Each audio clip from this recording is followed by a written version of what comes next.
Are you a creator or a business? That is the question I am going to help you answer by the end of this video. After breaking down the differences between these two areas of YouTube so you can know which one is right for you.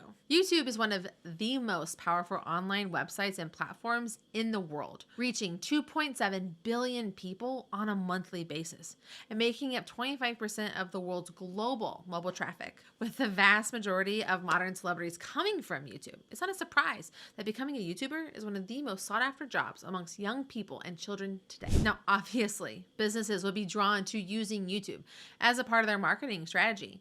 It gets so much time and attention from their current and potential customers.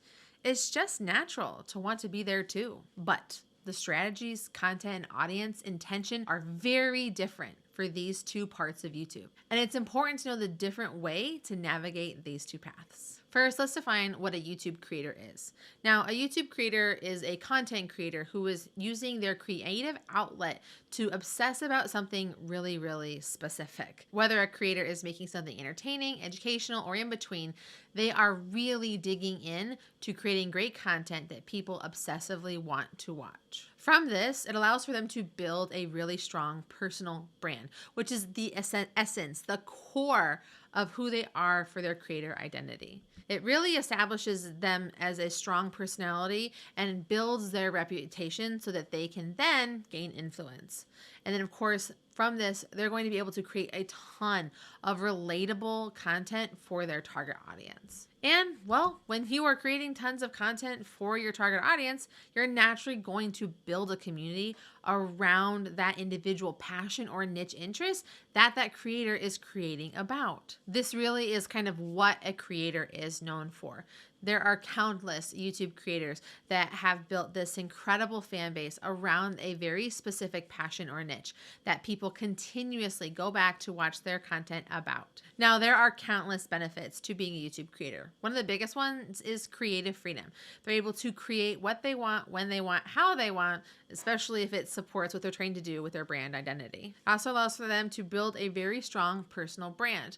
The more a YouTube creator is known for something specifically, the more they're able to get their content in front of their target audience and the more money-making opportunities that come in to support it. They are going to get a ton of direct audience engagement.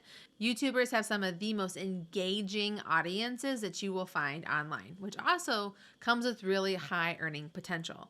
There are countless ways for YouTubers to make multiple streams of income, whether it's digital products, AdSense, affiliates, merchandise, and more. It allows them to not only have that creative freedom, but also financial freedom. Now, there are some drawbacks to being a YouTuber, including the biggest one, which is the need for consistent content creation. You often feel like you're not able to take a break and you're always in this cycle of creating the next video. YouTube very classically is not known for rewarding you for not being present or taking a break. And what ends up happening is that YouTubers are just chasing an algorithm, trying to get that video to rank and perform better than the last. YouTubers also find themselves wearing a lot of hats. There are very many parts that go into creating a really good video, whether it's having the right lighting and equipment set up, the right editing software, Camtasia, or having an editor or a thumbnail designer or a team to help you take the video and maximize its reach. Sometimes that creator is doing all of that work while also trying to be creative and keep creating content, and it can be very overwhelming. There's also something said for being forced to be creative. It's not always easy to just put on a smile and make the magic happen, and it can be very exhausting and draining, and essentially creativity becomes a job. Now, the goal of most YouTubers is to be able to grow, which also means that you have to grow your team. This could be adding in an editor, an accountant, a manager, someone to manage sales. And that can be really difficult for someone who's not used to managing people, doesn't know what to charge, how to balance their money, and so many other things like that. Essentially, you reach a point as a YouTuber where you have to pivot from being a creative to being a business owner. And it can be kind of a very hard mindset because the vast majority of YouTubers are creatives. They do not have that business mindset. And they're not really making a lot of money. And when you're not making money and when you're forced to be creative and you don't know what you're doing, it can really cause burnout and ultimately quitting this thing that they love. Now let's talk about using YouTube as a part of your business marketing path. Now, first and foremost, the best part about using YouTube for your business is the reach and being able to connect with your potential customer. Through educational, entertaining content, you're going to be able to promote your products and service while enhancing your brand's visibility. Now, unlike YouTubers, you probably already have an existing product or service that you are hoping YouTube can amplify. I have always personally said, I am a business owner who uses YouTube to support my business, not a YouTuber trying to figure out how to make it a business.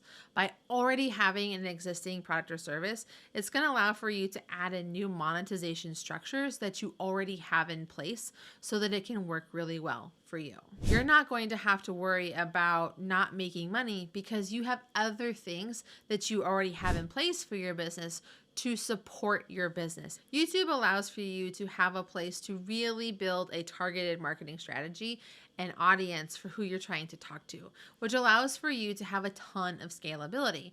There are so many growth opportunities and so many potential customers that haven't even heard of you yet that can find you because of what you are putting up on YouTube. Additionally, YouTube is great for SEO or search engine optimization and can be used as part of your broader digital marketing strategies. I have a video you can watch in the cards where I'm going to walk you through how you can maximize the use of your YouTube videos as a part of your digital marketing strategies if you are interested. YouTube also provides advertising opportunities. As a company, you can not only have a YouTube channel where you're showing and sharing your product, but you have two other options. You can participate in YouTube ads, which allows for you to directly pay to get in front of the exact people that you want to, or you can collaborate with other existing YouTubers who have access to the target audience that you are trying to reach. And you can pay to work with them, which is why advertising and collaborating are such a powerful option for you, even if you never create a YouTube video for your own channel. Now, it's not all views and money. Sometimes we do run into some struggles with YouTube for business.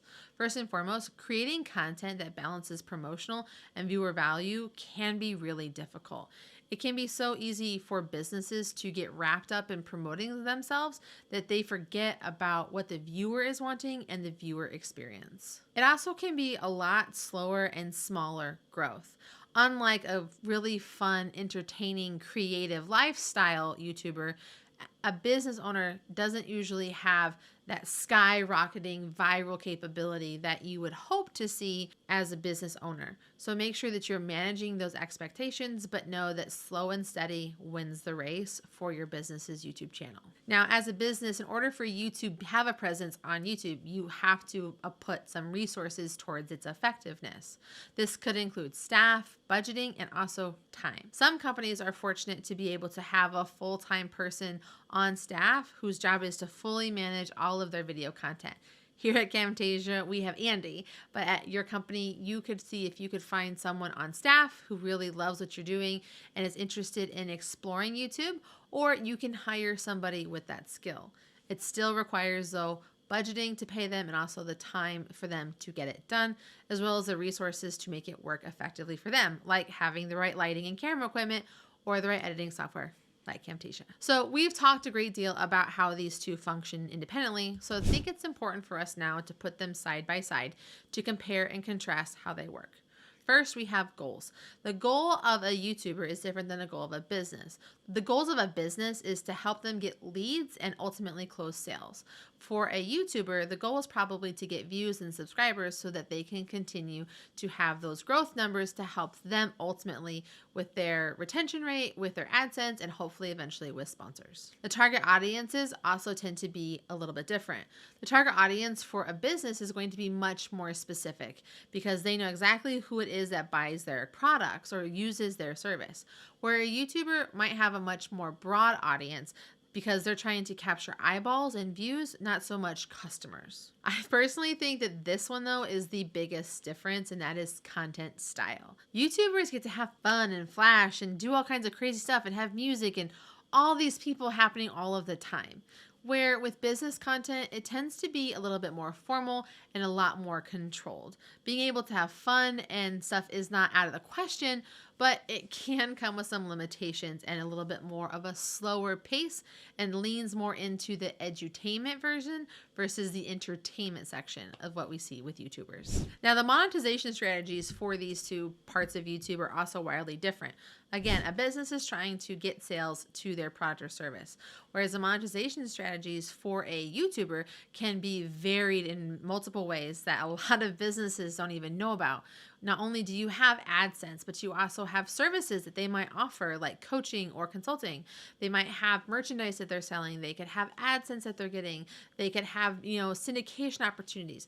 There are a ton of monetization options available for creators to let them get a little bit of money from a lot of places so that they can ultimately have a full-time income and fund their teams. Now, when we're talking about metrics for success, it's really based on the individual goals that the two entities have. But oftentimes the metric for success for YouTube is going to be slow, steady growth in views that lead to some sort of funnel. For YouTubers, it's going to be, am I getting views? Am I getting subs?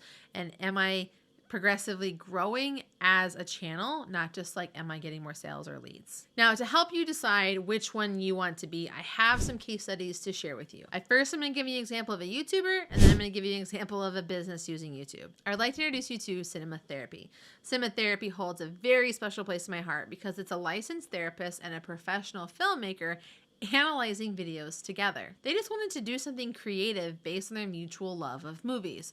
These two used to be college roommates and have stayed friends well into their 30s and 40s. And what happened was it just really took off for them near the end of 2020. And since then, they have amassed over 1 million followers. It really just took off at the end of 2020 because they were reaching people at a time where they really were watching a ton of entertainment and dealing with a ton of mental health struggles. And it has been able to be so successful that not only do they have over 1 million followers on their YouTube channel, but it has been able to allow for the therapist in the show to literally become a full-time YouTuber and replace the therapy business that he had. And for our filmmaker, it has been able to help him fund his projects and do his film work that he truly does love to do. It really started off as creative first, business later. Like when they blow up, it literally was, hey, this is a thing. How could we do more? How could we make a business from this? And it really has flourished for them both. Now, for the business side, I'd like to introduce you to Smedley Plumbing. Now, these guys create story-driven videos by taking the viewer on a journey through actual customer experiences and solving plumbing problems. They are definitely business first and are supported by YouTube. By taking the viewer on the journey, they're able to show not only the problems that people face that they didn't know existed, but also show their expertise because they're able to solve them. There's nothing the internet loves more than a good old-fashioned before and after, and man, do these guys deliver on that. They also educate you along the way. So maybe you're trying to figure out how to fix something small on your own.